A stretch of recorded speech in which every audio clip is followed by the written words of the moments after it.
And that was just one of the times. The other one came on later on in the year. Later on in the year? I mean, this happened in July. Then come by November, she drove me down to non-existent. You know, the second time was that was really insane. Because as well, the night before she said that, that she don't want me no more. She was just using me for money. I meant that less to her. So, I just decided to pack up and leave and go to Luton. Wrote a suicide note. Went to see my, I think I finished on work on the Friday that day. I looked around work and I thought to myself, that's it. This is it for me. I won't see this side of Christmas. I mean, I was telling my friend about it at work all the time that I won't see this Christmas year, the way things are going, the way things are at home. I told him everything was going on and he was like, shit, is there nothing you can do about it? I was like, I don't think I'll survive this year. So, I see myself writing a suicide note, going to see my family, saying goodbye to everybody at work with them without knowing it. And then going to, going to see my family, trying to make amends with them and being alright with them. And surprise, they're being really alright with me. On that last day, they didn't know what was going on in that. They saw that you don't look like yourself, you're depressed and that. But then, since they was being alright with me and that, I still had a suicide note. I mean, I picked up a place where I was going to do it. I mean, I was going to jump in front of the train where I had my fondest memory from childhood with your brother. Back when we were 15. And then I picked it up that I was going to jump in front of the train and that. I had a suicide note. I was all in my DHL outfit, which I'm really proud of. I'm proud of being part of something so big as DHL. I'm never going to forget that. I mean, then I went to your brother's house. Your house in other words, as well. And I spoke to him. And he read the suicide note and everything, and he was telling me that, he didn't know that I was going to kill myself neither. Because nobody had an idea, only I did. I was just going to go through with it. But your brother was he was really forthcoming. He was saying that, they need to go home and need to sort her out. Because it's like a snowball getting bigger and bigger. He'd seen the note and that and he was really upset about it. I mean, it's he gave some really sound advice. He was really, for a couple of hours he was talking, saying that it's just a snowball getting bigger and bigger and really need to deal with it. Because, she's taking the piss. So he knew about it. But he didn't know that I was going to kill myself. And then after I got the support and that, I thought to myself, maybe just one more time, I try it one more time. But to stand up for myself and start, give her some, some, just standing up to her a bit more than that. And then I did stand up. I didn't kill myself. Obviously not. You didn't, but you were planning to. Yeah, I had everything ready. But didn't you feel guilty about that after the first suicide? Yeah, but I was in such a state of mind. It was just on the way down and that. It was there's nowhere else for me to go. I mean, it was just downhill battle for me. No matter how many times I tried to get up, I was always kicked down, always. I mean, I learned that in life, and I mean, definitely, it doesn't matter how many times you knock down, it's how fast you get up, right? Something like that. I always lived by that. But yeah, she was winning winning everything. I mean, that's it really. I don't want to speak about it anymore.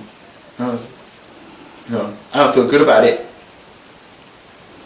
That's the thing, I came here for love and, all I got was abuse. Give somebody your heart. And this squash it like there's nothing left.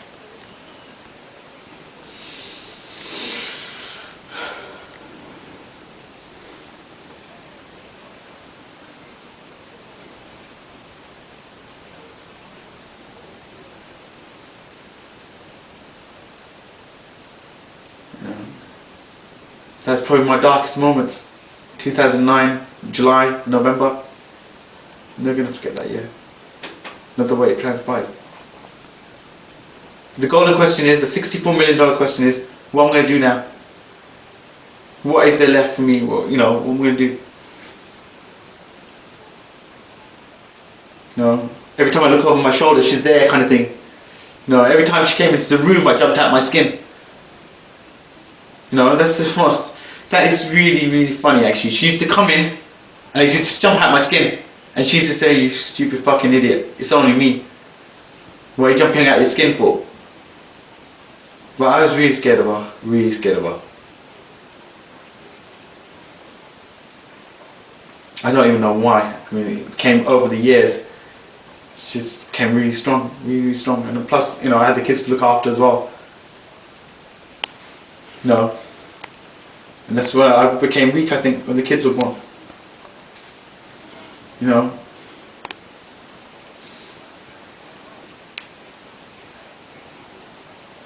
And that's what I got. That's what I wanted to play.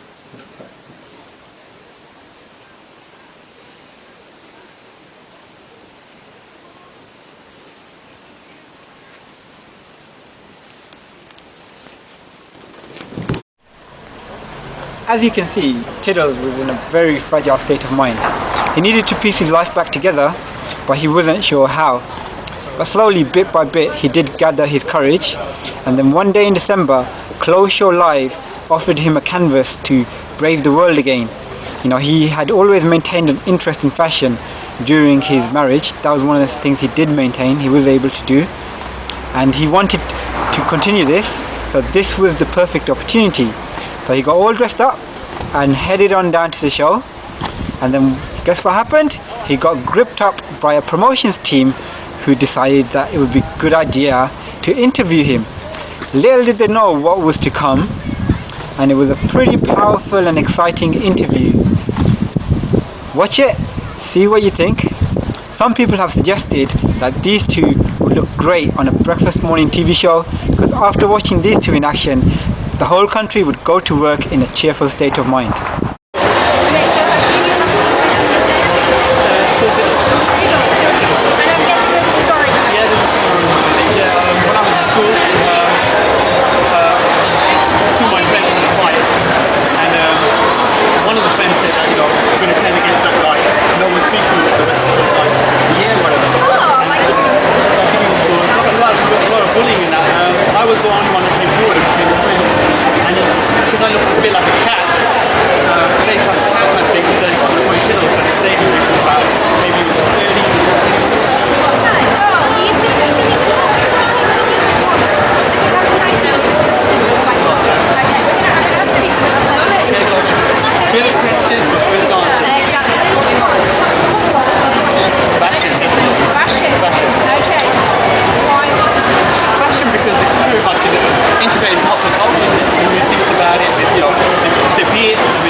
more of a vintage belt.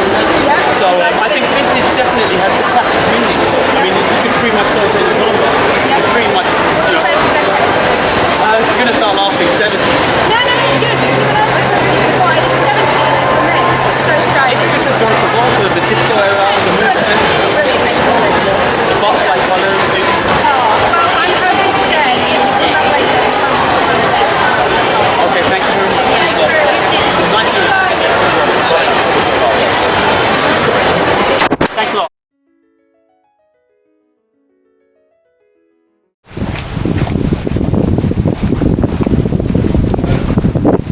That December, Tiddles decided he wanted to celebrate the new year in style. You know, he'd left the marriage, so he thought, I'm kind of like a free man. Even though his divorce is still in the process, so he's not totally free. But he felt the shackles were a little bit loosened, so he wanted to celebrate the new year, new start. So he decided to head down to London among the crowded masses. He'd never been there before, even though he's originally from Luton. You know, he'd still never had the chance to go down and celebrate London New Year's amongst the fireworks, amongst all the people, amongst all the energy. So he wanted to head on down, and he had an amazing time. You know, if you listen carefully, you can even hear how much he enjoyed it, because you can hear him have an orgasm. Check it out. Oh,